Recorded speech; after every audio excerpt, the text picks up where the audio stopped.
Welcome everyone. Today we're drinking Russell's Single Rick CNE, the new release. Thank you to Patrick who's joining us on screen.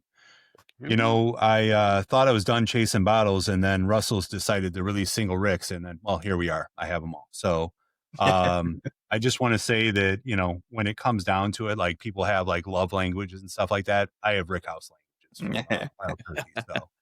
So let's get into it. Here's to that. Yeah. Rickhouse. Just wait for the single Tyrone warehouse releases next year. Yeah, dude. I mean, it's, you know, whatever. Just keep them coming. Yeah. If they smell like this, I'm all for it.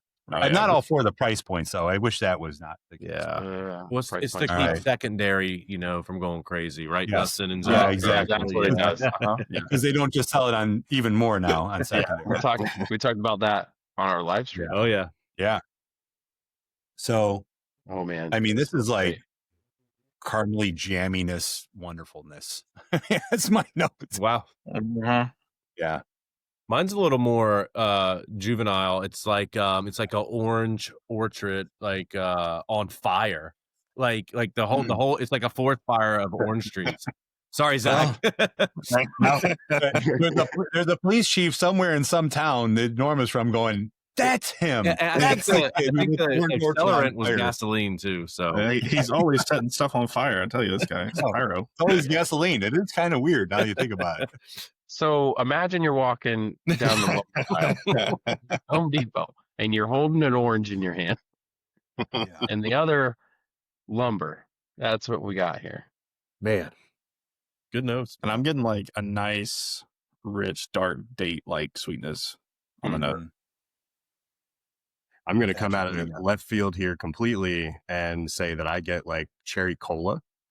Yeah, a lot of like dark stone fruit coming from like a cherry cola, almost like a Dr. Pepper sort of thing. I like that. Oh, I love Dr. Pepper. Now you're speaking my love language. And it tastes like that on the palate too. I don't know if that's power suggestion or not, but man. No, yeah, it's definitely there. Yeah, I mean the palate is absolutely fire. It's just it's dark, deep, rich. This is a return to old Wild Turkey form. Man, It tastes like older releases.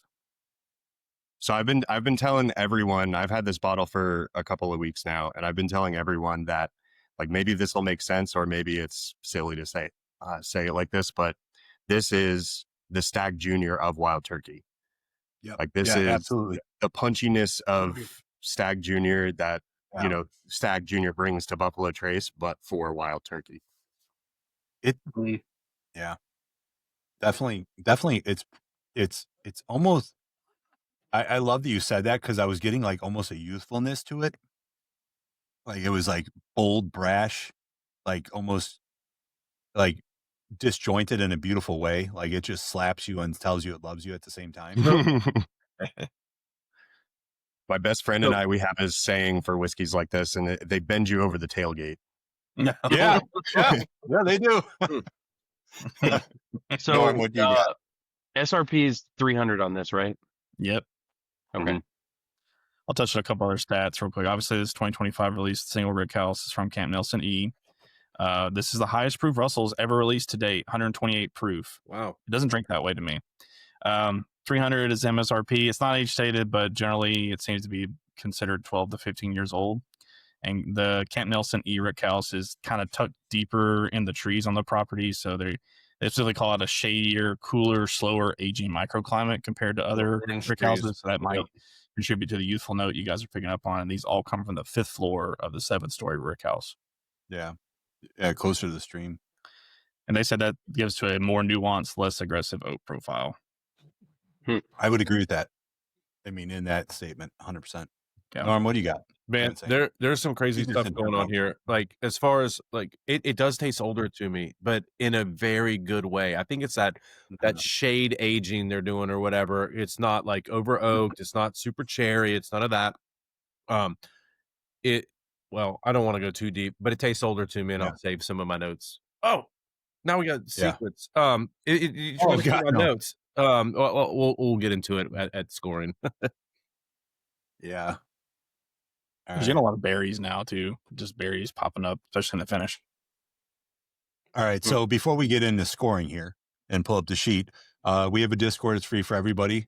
Come join us. We have a awesome community of people like Patrick here who share and take care of us and help us get stuff before it comes into our area. So we appreciate you very much. And, just actually, I mean, the more important part is it's just good people with a lot of knowledge and willing to learn from each other.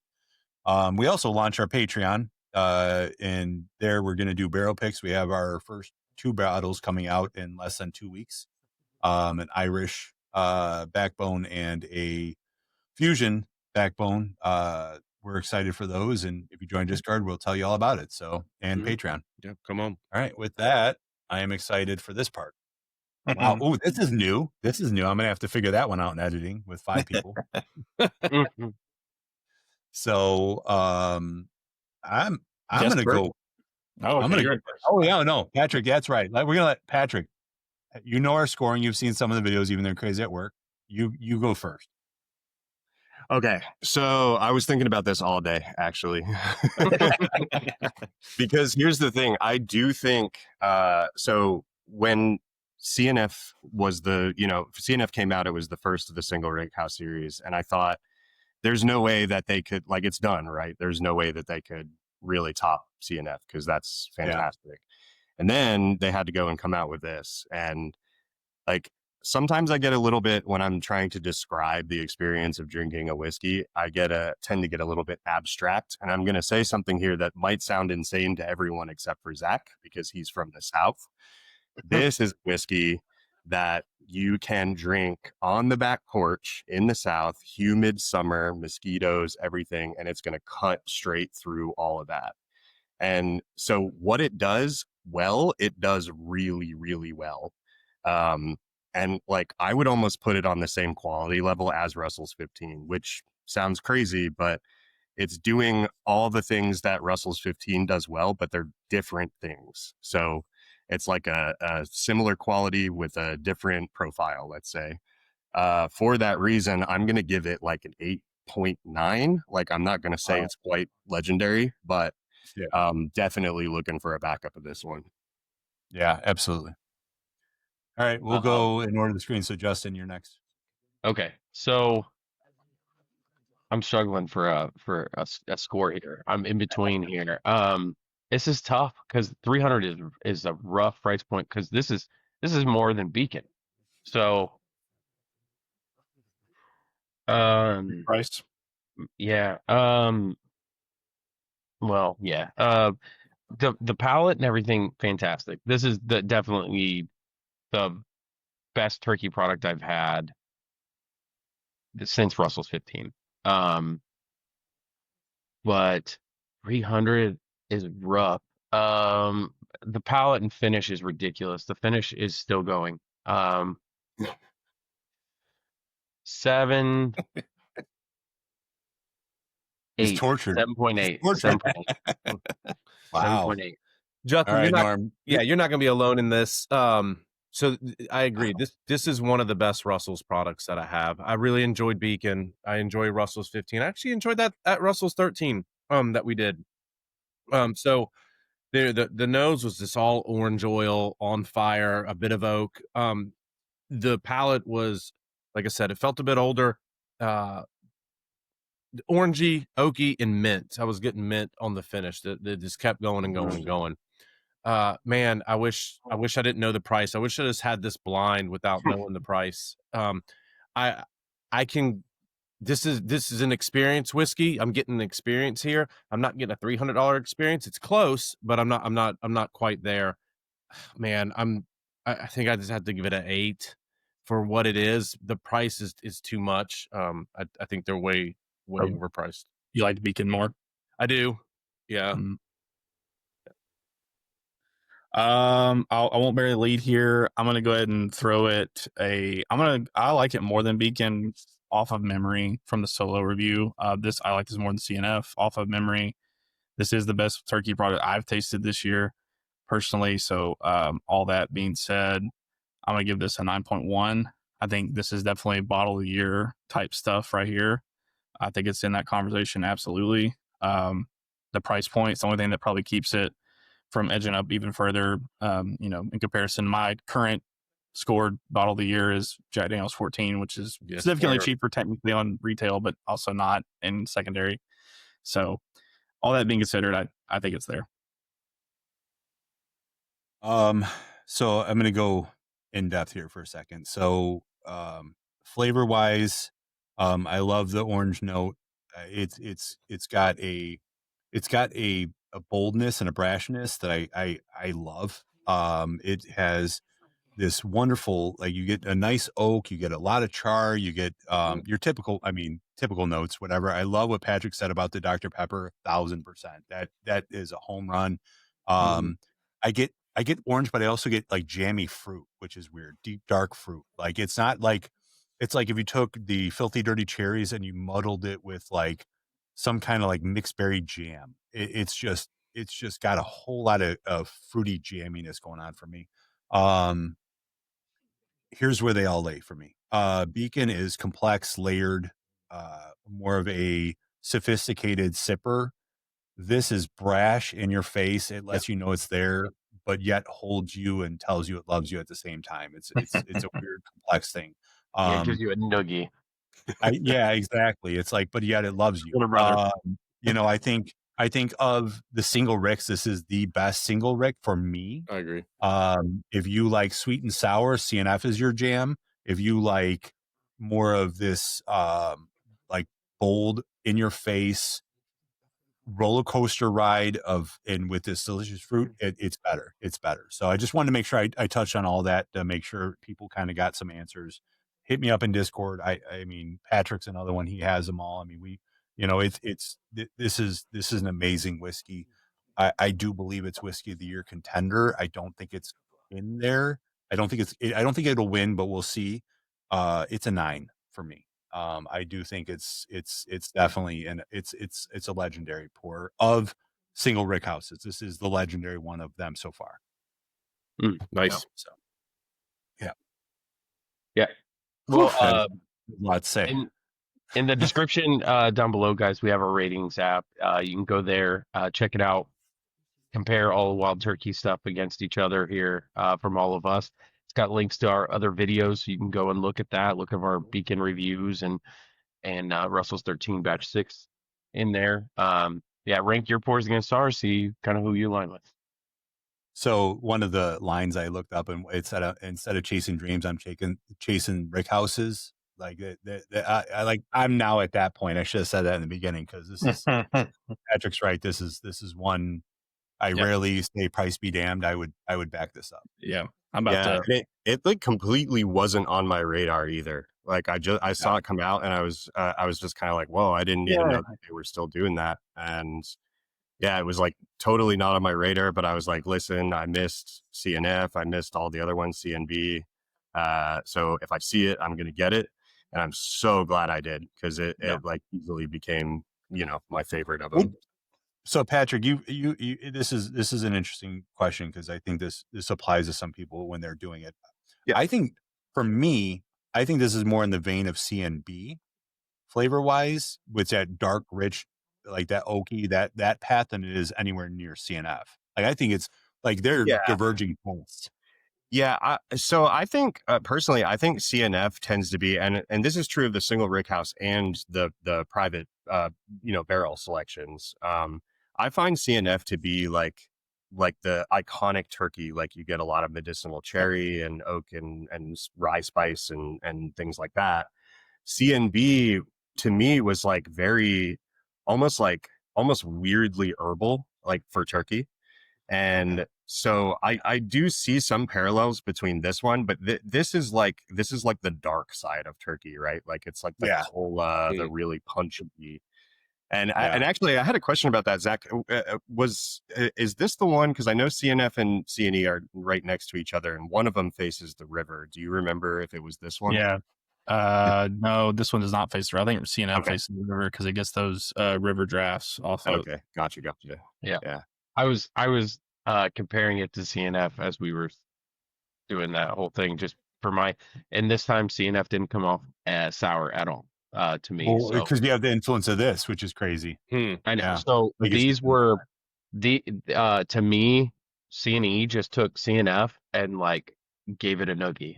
It was like, yeah, I'm your daddy. So I did that because I like I said, I really wanted to know before I said it. And like I had, before we started recording, I had CNF, CNC, and CNB, just so I could like kind of remind myself of what they taste like. And I don't get the herbal note Patrick talked about, but it's like that. I agree. It's that dark richness of CNB on steroids. It's a totally different path of CNF. CNC is kind of, for me, is just kind of average. It's kind of in the middle of everything. Yeah. It's like not, It's also doesn't really really the middle of stand out. CNF is like what I think of when I think of turkey. Like if somebody said, think of the profile of turkey, I get Yeah. CNF. And like I said, that's true of the single Rickhouse and the Russell's Reserve, like private barrels. Yeah, I find this that those one are always. is making me think more Russell's 13, the newest batch, more than anything. You know, Oh, it's like yeah, I wouldn't say light that. and just, I don't know. It's a very good experience. And I want to pull it down, but I'm not going to get up out of my seat and try it. But I'll try it after the video and see. The nose on C&E reminded me of like batch 5 or 4 of Russell's 13. Okay. Like it had that Rickhouse funk, it had the cherry, it had that. Yeah. Yeah. I really wish they would age state these and give it a little, just give us a little bit more reason Oh, for it to be 300. this slaps Russell's 13 batch 6. Oh, it's not close. Yeah. It's not even close. Like no. it's Flavor wise, to me, it's like a super proofed up batch 4 or 5. Okay. brashness wise though, Norm, like brashness wise, that proof from that batch experience 6 is what- yeah. definitely. Yeah. But it's more of, this is more like powdered sugar sweetness, where Oh. this is like All right. fruit. I mean, yeah, that's your jam. But yeah, this is. See, I mean, Patrick, thank you so much for giving it Thank to you, us. man. Yeah, thanks, that's awesome. I have your replacement parts coming soon. So ISO CNE 4 trade CNF. yeah, right. Yeah, this is wild. So again, thank you everyone. If you like what we're doing here, like, comment, subscribe, help support us. We're trying to do the best we can to help you guys make educated decisions, or in this case, poor decisions. You're welcome. Yeah. Thanks so much for having me on, y'all. Yeah. Thank you, Patrick. Yeah. With that, guys, stay spirited. We'll see you on the next one. Stay Stay spirited, spirited, everyone. I'm regretting pouring the 13. I just want more. You know. I do got to correct myself. So CNE at the river, Kentucky River's here. CNE faces the front end's here, and then F, the front end is back here. Gotcha. Oh, you're a whiskey guy, Zach. You let it down. I mean, that's it goes. Yeah, dude, that was well done. That was a good pour. Yeah. I do think I prefer Beacon based on score and by just the whole experience of it. But Well, I that's feel like, close. man, it's tough because the 2 times I've had Beacon in the flights, I've loved it. The one time we had Beacon by itself, I kind of latched on to what I experienced in the flight and the scoring, because I actually was kind of having a letdown in the solo review. This one, I agree. Beacon was better in the flight that we had than I like it solo. Do you? I mean, so I think there's times, this is just a random thought, but have you ever, like, you go to restaurants, we're all foodies here. You go to restaurants and you have something and you're like, the experience, everything is just this magical experience, and you latch onto that. And then when you go back, it's not the same. Yes. It can live up to that first experience. Yeah. Like, I think that happens a lot in all tastings. And I think that happens a lot. Like, Zach, the first time you had Beacon was in my basement after having HH17 and Booker. I mean, we went through the arsenal. Yeah. And Special night.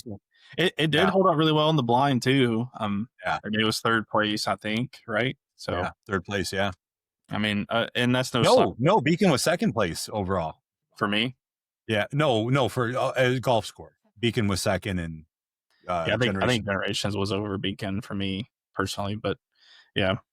But we can all agree their price points are ridiculous. If they would do a Russell single barrel, not at 110 proof, just cast strength, and they did them for $100, they would go nuts. People would be buying all. I'd be buying them again. These are all Russell. I wish they would do cast strength. I mean, again, we did that. We experienced that in the pour. The single barrels don't compete. So That's I think true. that if those are 100-ish, Yeah, let's just say 100 to make it easy math. I will. What's I that? will say. I think when I first when the price point of these first really disgusted me. Like I was like, how is it that this has a higher Yeah. MSRP than Russell's 15? That makes no sense. But as I've kind of drank through more of them, I'm starting to realize the premise of this lineup is absurd, right? Like it's like a different location that's not even a tenth of a mile away. And they're selecting barrels from a different Rickhouse, and they're saying it's supposed to embody the spirit of the Rickhouse. And I'm not saying that there isn't something to that. Of course there is. Sounds like marketing. They're not targeting the casual drinker. They're not even targeting the whiskey enthusiast. They are targeting the wild turkey enthusiast. Yeah, and they know that those people are going to pay that money. So it's yeah, I mean, it is kind of ridiculous, but once you consider what the target audience for this label is, of course they're. I think realistically, the right price point for this would be 200 to 225. Yes, based on the juice I'm drinking, the experience I have, 200 to 225 is great. But with that being said, the quality of juice I just had, I mean, I have to forget it at times, which sucks. Yeah, that's just one of those bottles. I'm just gonna shut up and pay what I got to pay to get it. Yeah.